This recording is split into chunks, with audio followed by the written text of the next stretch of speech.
Hi. രാജ്യത്തെ ആദ്യ പ്രധാനമന്ത്രിയായിരുന്ന ജവഹർലാൽ നെഹ്റുവിന്റെ ഒരു ആദിവാസി ഭാര്യയെ പറ്റി നിങ്ങൾക്കറിയാമോ? ഒരു കഥ പറയാം.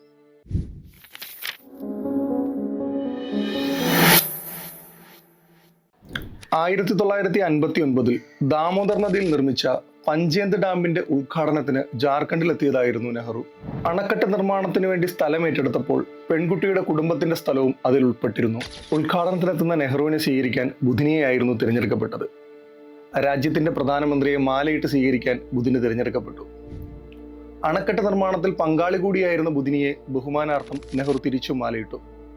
ഈ സംഭവം ബുധിനിയുടെ ജീവിതത്തെ ചില്ലറയൊന്നുമല്ല ബാധിച്ചത്. മാലകൾ പരസ്പരം അണിയിച്ചതിന്റെ പേരിൽ സാന്താൾ ഗോത്രവിഭാഗമായിരുന്ന ബുധിനിയെ നെഹ്റുവിന്റെ ഭാര്യയായി ഗോത്രത്തലവൻ വിധിച്ചു.